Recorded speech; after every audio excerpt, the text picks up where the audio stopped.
After losing out on the Kyle Tucker sweepstakes on Thursday, the New York Mets pivot quickly on Friday, signing all-star shortstop Bo Bichette to a 3-year, $126 million deal. The Mets outbid the Phillies, who reportedly offered Bichette a 7-year, $200 million deal.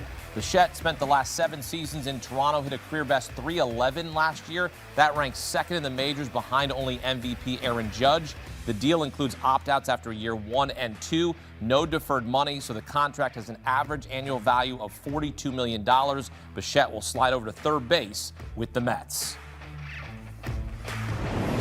And for more, welcome in former first-round pick Lewis Brinson. And Lewis, I think this is a huge win for the Mets. Paying $60 million per year for Kyle Tucker is a massive overpay. Now they pivot to a guy who should have no problem playing in New York. What's your reaction to the Mets getting a deal done for Bo?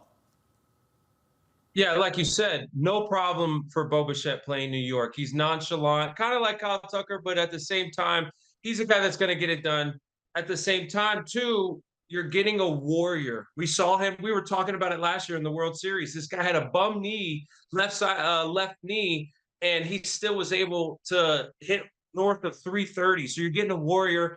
Looks like he's going to play at third base. Back on the left side of the infield, obviously you got Francisco Lindor, you got Marcus Semien, and it looks like either Mark Vientos or Jorge Polanco at first base. Now everybody's speculating, will he be able to make that long throw? Will he be able to defend third base, the hot corner? I think he'll be fine. He's a major leaguer. He's a professional at the end of the day. He will be just fine man at third base. But this is a huge sign for a Mets team that was in desperate need after losing Pete Alonso for some protection, in my opinion, after Juan Soto. So big sign by the Mets right here. Yeah, there's likely more concern about Jorge Polanco playing first base than there is Bo Bichette going from shortstop to third base on the left side of the infield. So you just kind of mentioned it there. Where are you putting Bo in the lineup as currently constructed with the guys they already have on the roster?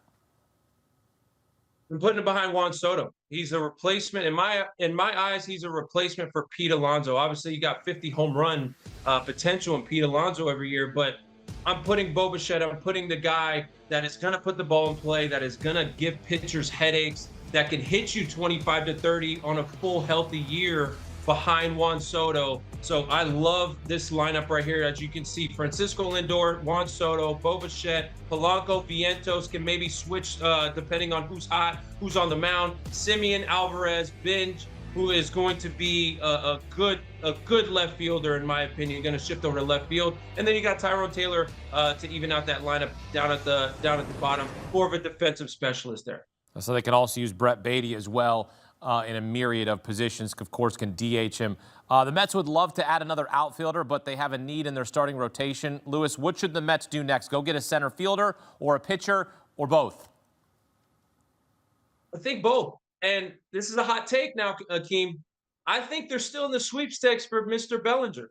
I think they could get a little 2-for-1 right here, a little 2-for-2, a little win-win situation for the Mets right here.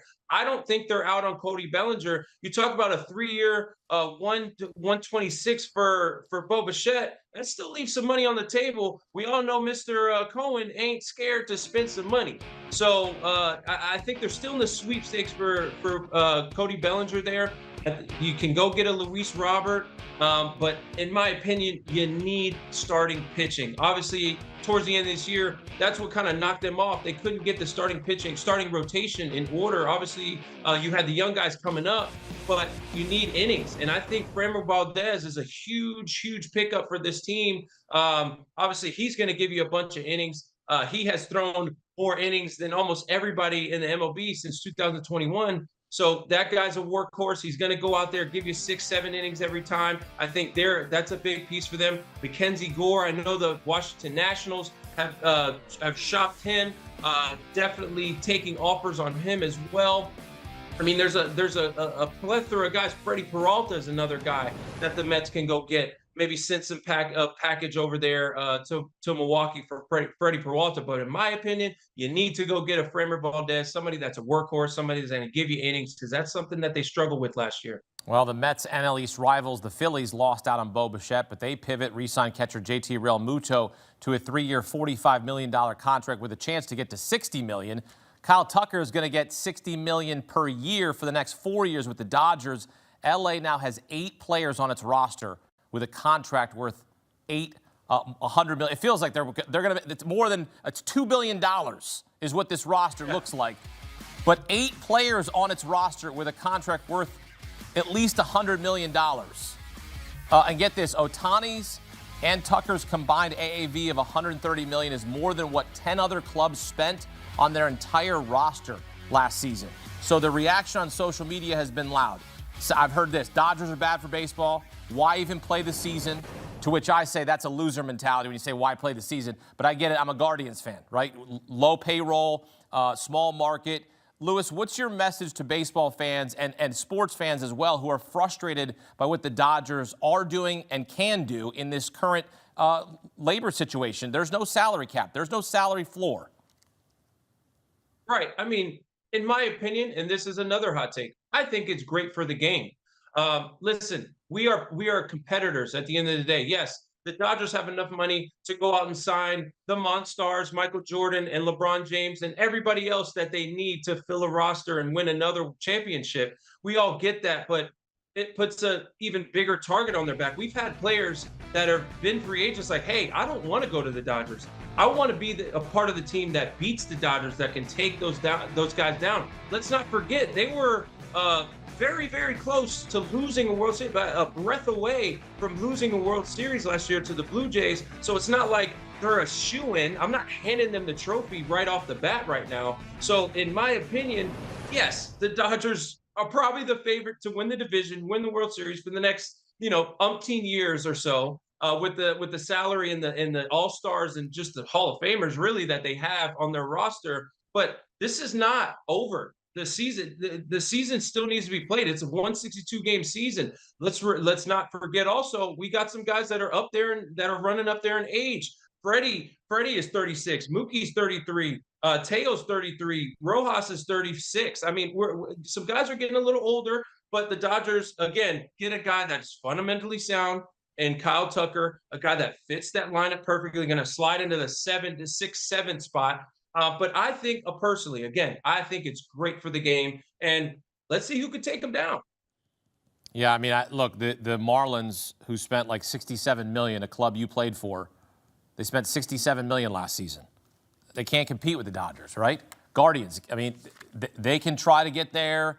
The Pittsburgh Pirates, these owners have to be forced to spend, right? Again, we talk about this all the time. If you're going to fix this, you got to have a salary cap and a salary floor, and that remains a major sticking point, which now people are going, well, enjoy baseball in 2026 because we're going to have a lockout in 2027. Like, that feels right now, and that might be just prisoner of the moment of what fans are saying on social media, but that feels like that's a narrative right now that could be a reality. Yes, it feels like that right now, but in my opinion, I don't think there's going to just shoot to a salary cap. In my opinion, I think teams are looking at this AAV trend that's going on right now. More so amount per year instead of the long-term deals, the 10, 12-year deals, because owners might not be getting that return on investment towards the end of that contract. Guys you sign a deal at 30, now you're 38, 39, you might not be the same player. So I think a lot of teams are starting this trend, and we're seeing a lot of trends talking about, we talked about Bo Bichette, 42 a year. We talked about Kyle Tucker, 60 a year with 2 opt-outs. Bo Bichette, 2 opt-outs in his deal. Pete Alonso, go back to the Pete Alonso deal, 31 a year. So I think it's more of the amount per year more so than the total amount. So I think, in my opinion, again, this is a hot take, in my opinion, I think it's a win-win for the way that the owners and players are kind of going to. The owners get their money without the long-term investment being on the hook for that long-term total money, and the players get their money, a lot of money for a shorter-term deal, more AAV, and they have the opt-outs to eventually go right off in the sunset, maybe, after a year or two, go right off in the sunset and get that, I'm done for now, 5-year deal, right off in the sunset kind of deal. So in my opinion, Akeem, I think hopefully, and the players and the owners and teams don't get along on very much, but in my opinion, I think it'll ride out, and we'll see it kind of play out. Maybe for next year. I don't want to say lockout. I hate that word. I hate the word lockout. I want baseball. So we'll see. I'll just remind you, the projected payroll for the Dodgers in 2026 is $416 million. That's $100 million more than the Mets. So, and that's feels like it's $800 million more than the team I root for, but whatever. Hey, the current labor agreement expires in December of 2026. As a baseball fan, both sides, please figure it out. We want baseball to continue. We do not want what Lewis Brinson does not want to happen. I do not want it to happen. We do not want a lockout because that would be awful for the game of baseball, which has created so much buzz over the last decade with the stars coming out and the attendance. Lewis, we appreciate the insight here on CBS Sports HQ. All right, guys. All right, here's a look at the odds to win the 2026 World Series and the 27 World Series and the 28 World Series and the 29 World Series. It's the LA Dodgers. All right, that was just more for effect, but the Dodgers moved from plus 350 to plus 220 following the Kyle Tucker signing. I would just say, look, that's value. Instead of like wagering on the Dodgers win total over under, just put money down on the Dodgers to win the World Series. I mean, you're getting 2-to-1 odds, right? Like, it's better than that. Just because like they're going to win it. Don't even play the season. That's what people are saying.